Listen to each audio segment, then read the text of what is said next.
Good morning, students. Today's video lecture is based on stem cell. In today's theory, I am going to give you a general introduction to stem cells. Now, the first basic question that arises in our mind is what at all is a stem cell?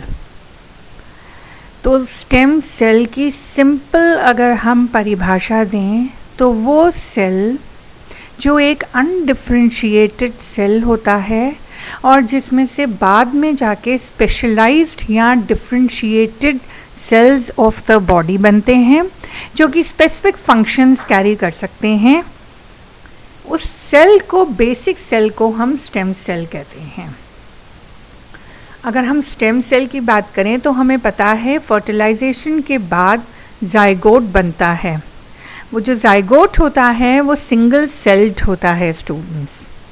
तो हमारी body में if there are millions of cells, तो ये millions of sales कहाँ से निकले हैं students? उस जाइगोट में से जो एक सिंगल सेल्ड है. रिमेंबर दिस स्टेटमेंट, क्योंकि आगे चल के मैं आपको बताऊंगी कि स्टेम सेल्स टोटीपोटेंट होते हैं एंड प्लूरीपोटेंट होते हैं.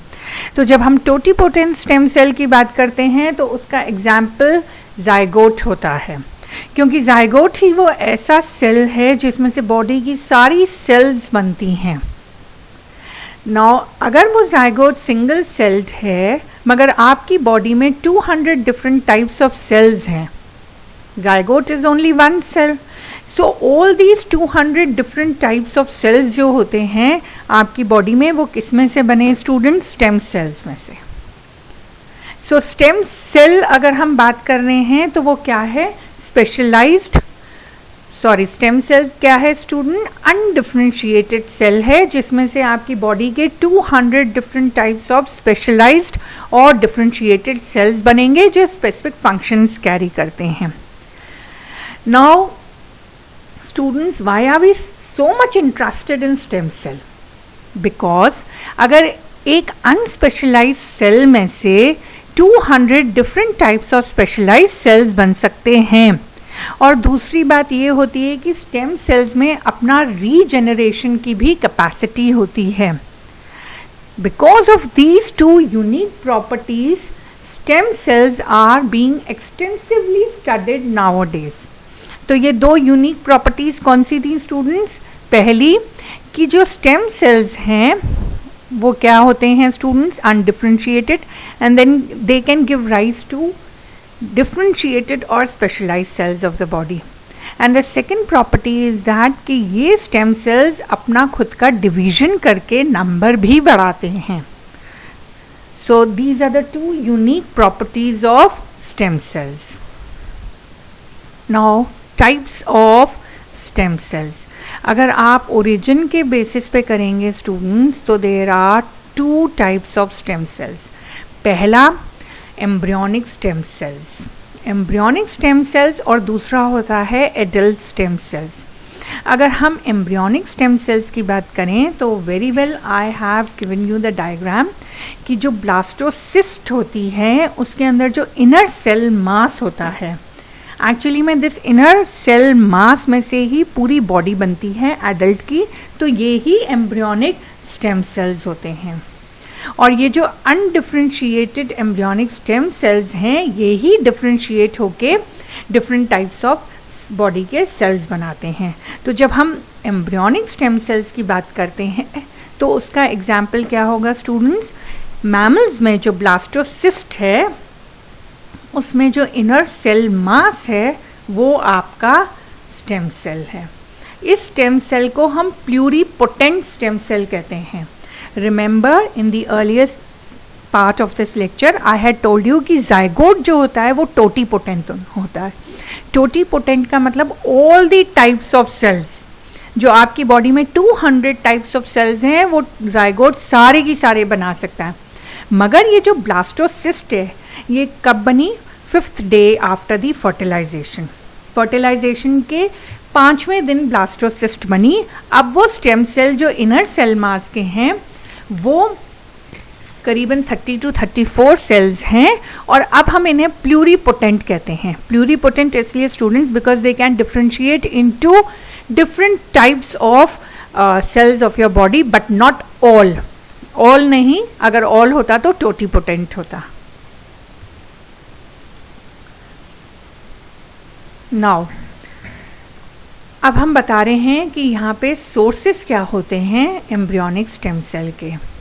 अगर हम सोर्सेस की बात करें तो हमें पता है कि जो ब्लास्टोसिस्ट है उसका जो 5th डे आया हमारे पास फर्टिलाइजेशन के, उसमें जो इनर सेल मास है वो हमारा सोर्स है एम्ब्रियोनिक स्टेम सेल्स का.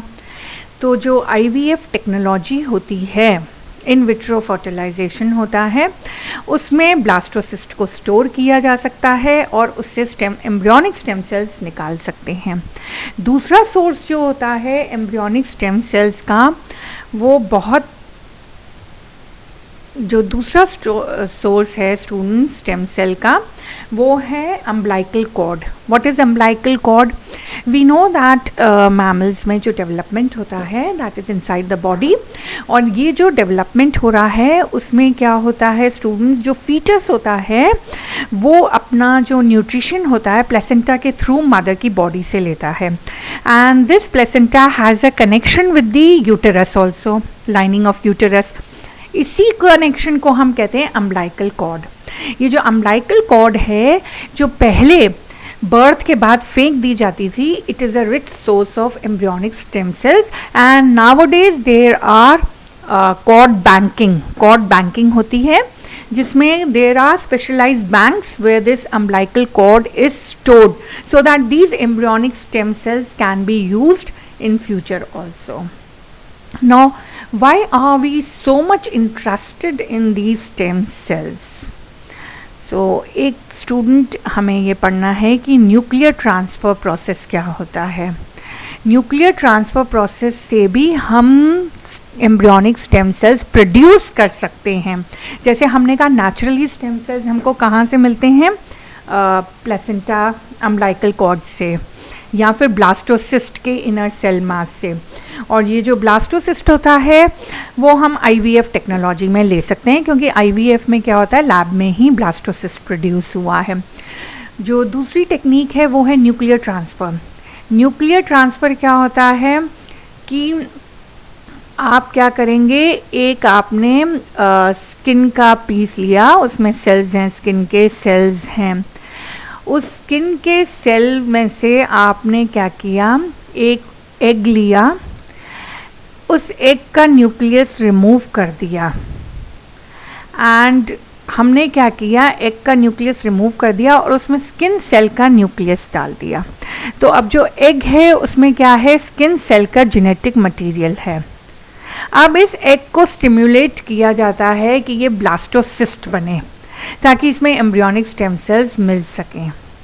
So this is another method of generating embryonic stem cells. This is the second method by nuclear transfer.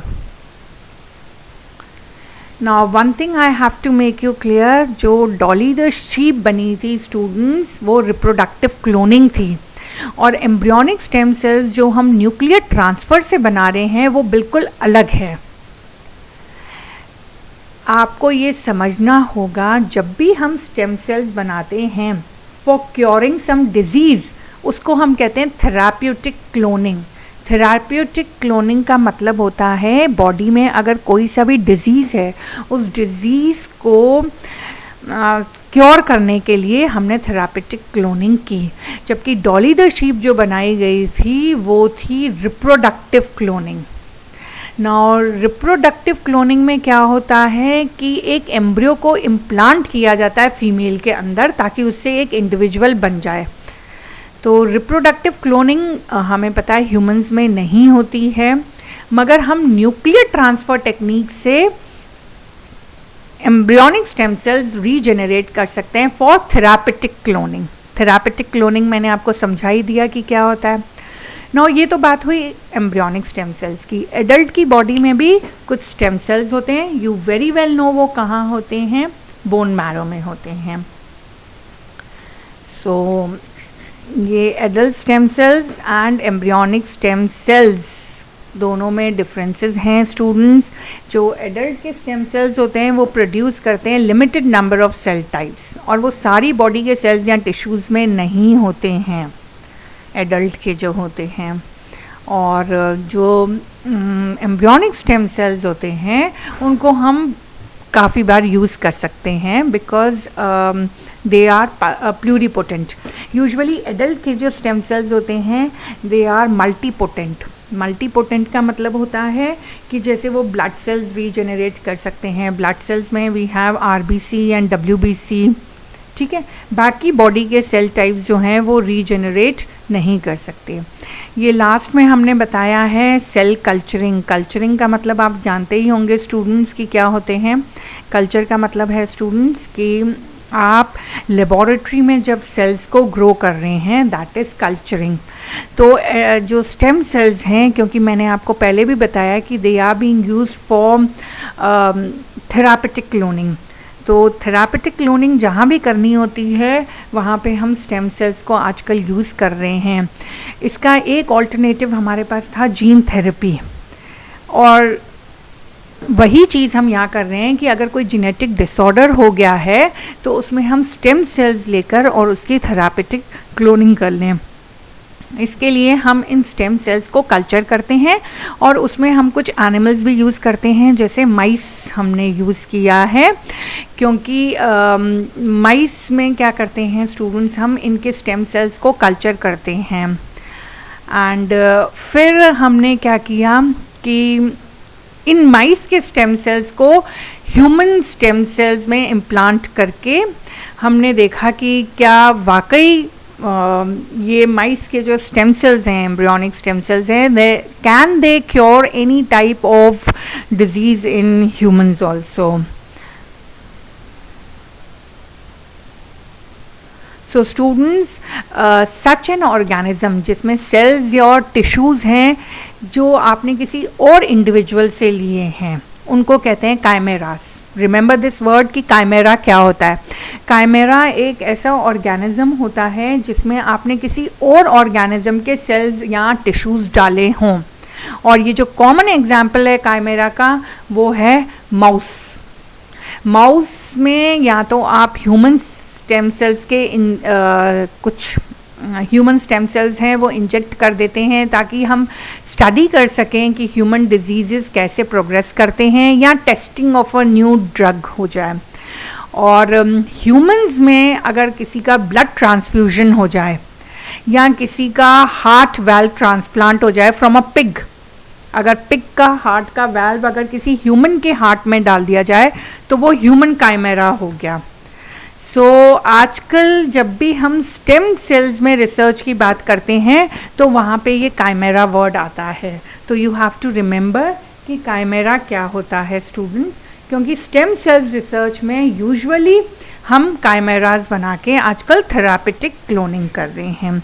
तो यू हैव टू रिमेंबर जो एम्ब्रियोनिक स्टेम सेल्स होते हैं उसमें जाइगोट जो होता है वो टोटीपोटेंट होता है, और दूसरे जो ब्लास्टोसिस्ट में इनर सेल मास होते हैं वो प्लूरीपोटेंट होते हैं. जबकि जो एडल्ट के स्टेम सेल्स होते हैं, क्योंकि वो और ज़्यादा डिफ्रेंशिएटेड होते हैं, तो उनको हम मल्टीपोटेंट कहते हैं. They can form only limited type of cells of an adult body, तो वो मल्टीपोटेंट हो जाते हैं. In the next class we are going to continue this stem cell topic.